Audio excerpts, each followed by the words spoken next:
Welcome to our used 2008 Breckenridge 38 CBD. So this is actually the back here. So as you make our way down, you can see we've got our 3 slides down the side here. 3 slides are all manual, so you just got that little driver right there. It is a 3/4 inch end. You're just going to attach onto that, turn it in. One way will go in, the other way will go out.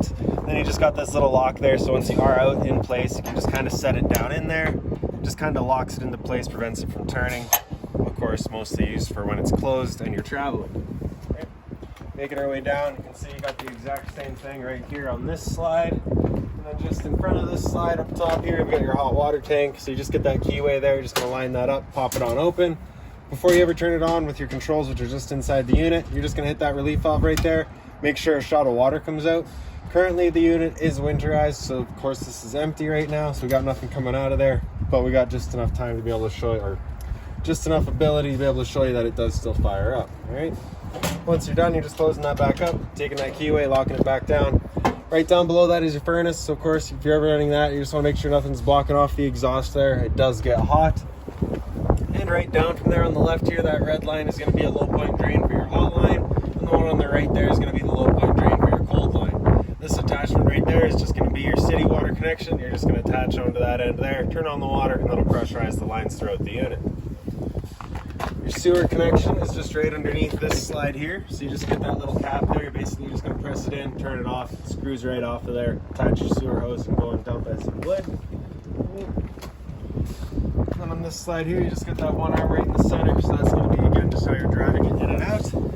And then your short cord here, so you can see the end that comes out of your unit here is that 50 amp end.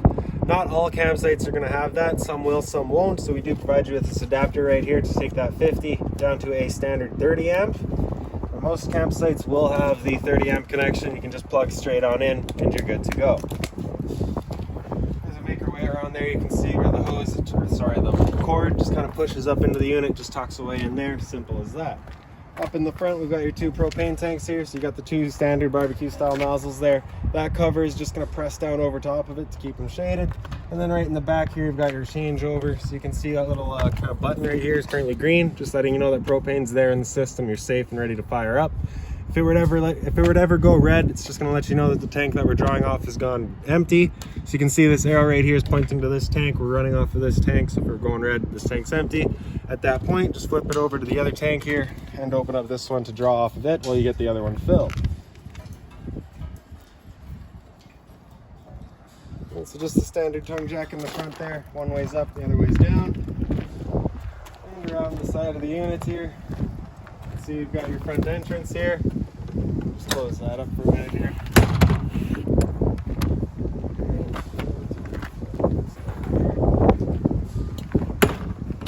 Alright, so your front entrance there.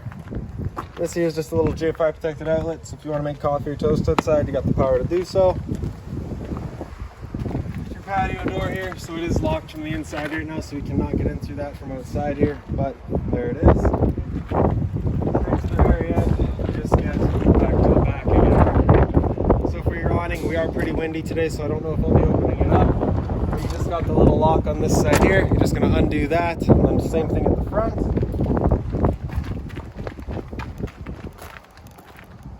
I'll undo that lock as well. And then straight up from here, you can see you got this little knob there. So with that up, that is your awning rolled up and in. If you were to pull that down, that is going to allow your awning to roll down. So once you have it in that down position, you'll come to the center here. You get this one little strap, you're just going to hook onto that, and then you're just going to pull it down. With that ratchet assembly flipped over to down, the awning will just come with you, come all the way down, and that's pretty well it. Once it is open and set up, you got this little latch here, so you can pull that up, kind of extend the length of your awning, adjusting the pitch of it, adjusting the height of it, whatever you need to make it suitable for your campsite. Front entry here, you can see the unit does not have stairs. It was pulled from a campsite that had a deck right up to it. So for right now, I think I'll go and grab some stairs real quick.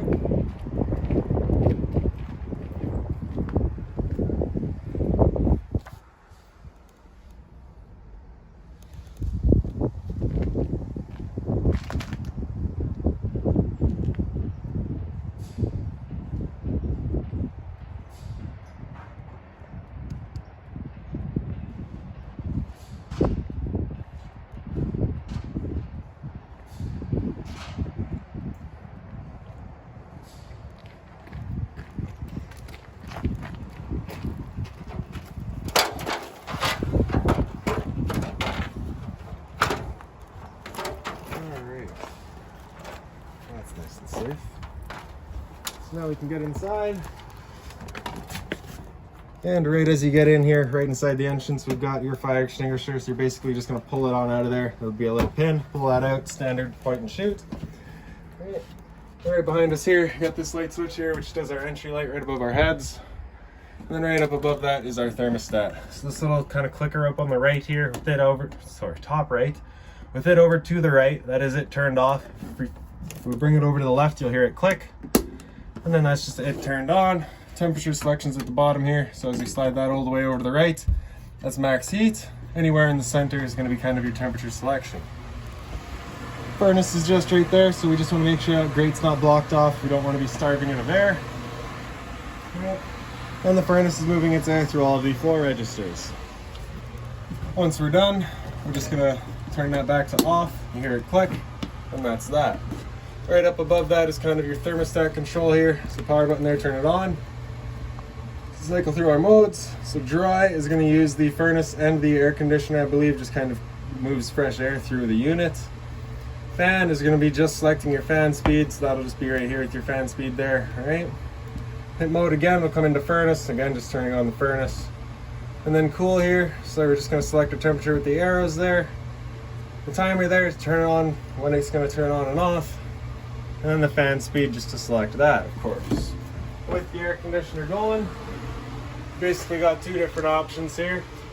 You can have, or sorry, no, you're stuck with the one option. It is always using its ducting. Apologies for that.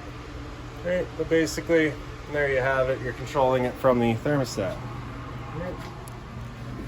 Once you're done, just hit that on off button again, turns it back off. Through this door here, and we're up into the bathroom. So we got that the front shower here. So you do get the deluxe head, hot and cold water, of course. For the toilets, porcelain, standard household style. Right. A little bit of storage here. And then the GFI protected outlet here, so test in the center, test on the top, reset in the center. Hot and cold water at your sink, of course. Right. A little bit more storage down below. The light switches up on the wall, so the one here does your little medicine cabinet light straight up above. And then the one on the right there does your fan.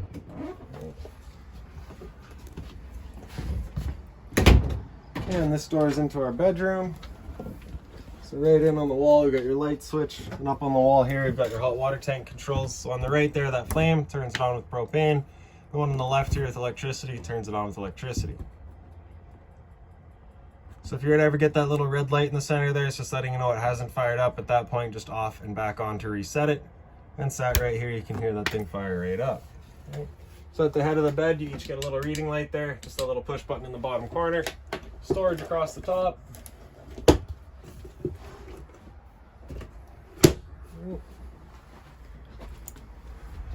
Then the ceiling fan here, so of course just the little chains there, turn on your light, off your light, and then adjusting your speed. And then the same light over here.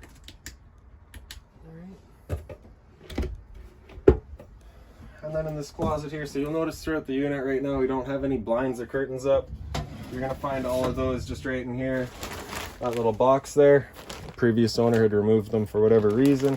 We also got two bags of what I think are newer blankets. A bunch more storage down below with the drawer space here. And then this little cabinet, if we open that up, that's actually your breakers. So all of your breakers there, right, perfectly cleanly visible. Whenever a breaker breaks, it'll sit in the middle, so just turn it off and then back on to reset it.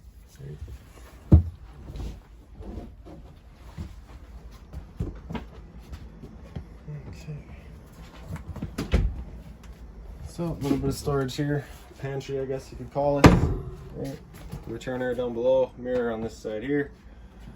And then up into your kind of dinette area or dining area. Light switches up on the wall there. All right, storage across the back as well.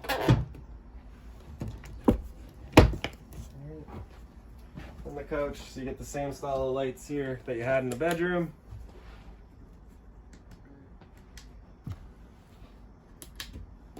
More storage up top there. And then for your kitchen, you've got all of this storage here. There is a through right here, which leads up top. Bit more storage here as well. So that plug-in right there is of course for your microwave. Just goes to the side here.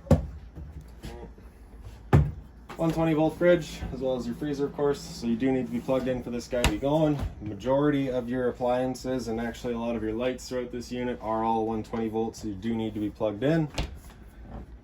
Microwave here, it's pretty standard, just like home. Not much I can teach you there. Down below that we got your stove. So for your stove, we're just going to turn that over to light and automatic ignition. So as we just press and hold and it clears all the air out of those lines, it should fire right up.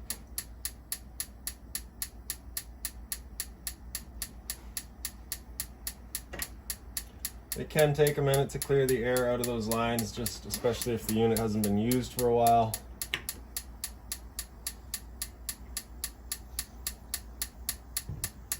There we go.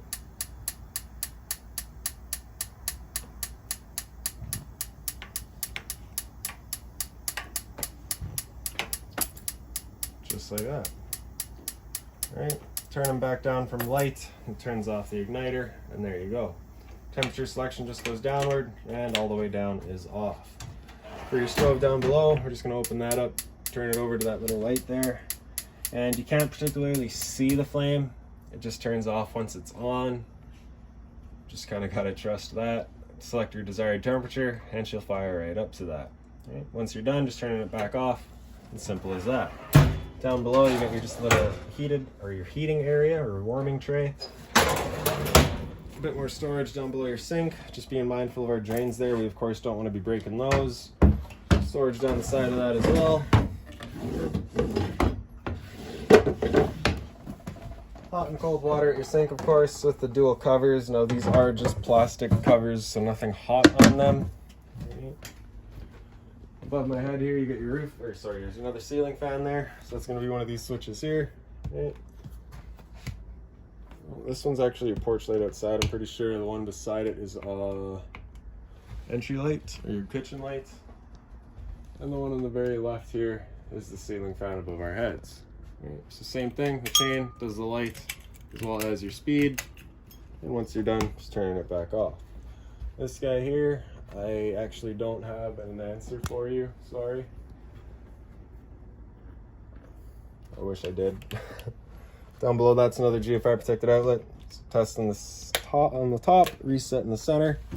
More storage along the side back here, right, as well as a couple of fuses there. I'm not exactly sure what for, but if you ever have something die on you, that's going to be a good thing to check.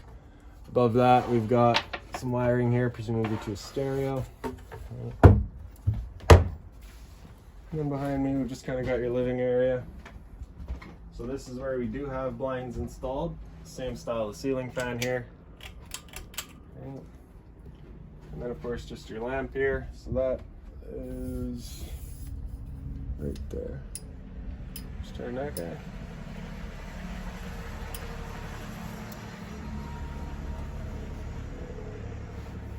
Plugging it in helps.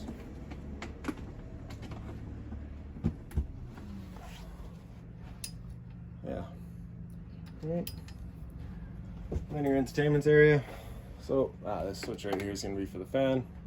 That switch there does something else. There we go. It does a light back here. Then the remote for your TV, of course. And then your little hot fireplace down here. So the power button on the left there. And then kind of your light or your heat selection here. Over on the side, we've got your flame color, or intensity, I mean, as well as your light.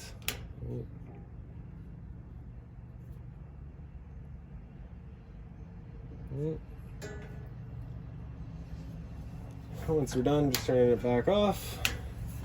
And then just storage to either side of it. And really, that is about it. So if you've got any other questions on the unit, please feel free to give us a call, 204-237-7272.